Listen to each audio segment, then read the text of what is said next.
Welcome back to PI Clips. Let's go ahead and quickly jump into today's topic about private investigators' offices. Do you really need a separate physical office location, or does one at your home is that sufficient? Really quick, if you're getting value in this video or any of my videos, please go down, hit that thumbs up, hit that subscribe button. And if you're watching on mobile, please hit that hype button. That really does help out a lot. Private investigators need to maintain an image of confidentiality. That is key. That's where having an office or a separate office from your home, it really does give that appearance that you have a higher level of professionalism and that you're able to maintain confidentiality. Not that you can't with an office at home. For instance, myself, I office at home. However, I have a little bit different situation. My office is not in my home. It's attached to my home. There's my house. My garage is attached to my house. My office is attached to my garage. So therefore, I technically have to leave home to go to work.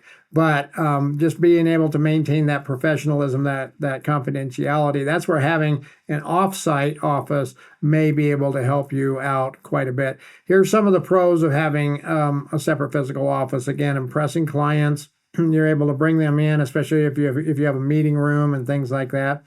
Increased productivity. I find myself being much more productive in my office than being in the house. And I used to have my office as one of the bedrooms in the house, and I just found myself not being able to be as productive.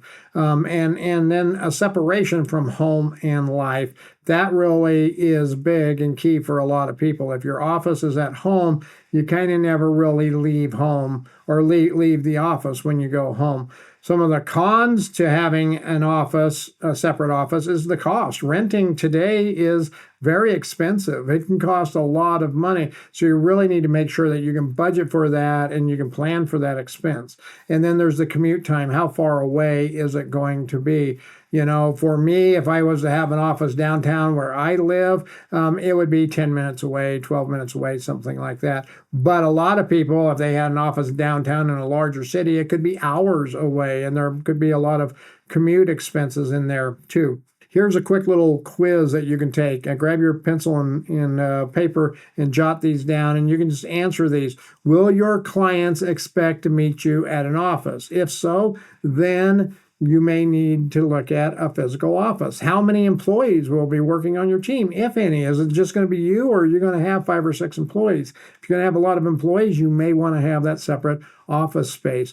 What level of face-to-face interaction will you anticipate having with clients, with the public, with other individuals? You know, are you going to be doing interviews with people, inviting them to your office for interviews, things like that? Do you have sufficient working capital for the rent and for the utilities and all the other expenses, parking, things like that? That is a big question you need to ask yourself. And are you willing to sacrifice flexibility for a dedicated workspace? That's a big question a lot of people don't think about. So here's some things that you may consider doing instead of getting a physical office, especially if you're going to have a home office. Get a physical street address. Go get a U.S. Postal Service post office box that you're able to tie to a street address, or a UPS box, something like that. Also, you can utilize virtual offices. I did that a lot when I first got started, and sometimes I'll still do that. There are places nearby that I can rent a virtual office for an hour, 2 hours, a half a day, something like that, if I'm meeting with clients or if I'm doing a lot of interviews. And then you can kind of combine some of those options. There are shared office spaces where you might rent a cubicle that you can just go get away from. You have to be a little concerned there with the confidentiality and things like that, but that's always an option. So I hope that helped you a lot. Please go down again, hit that thumbs up, hit that subscribe, and if you're watching mobile, please hit that hype button, and I'll see you in the next video.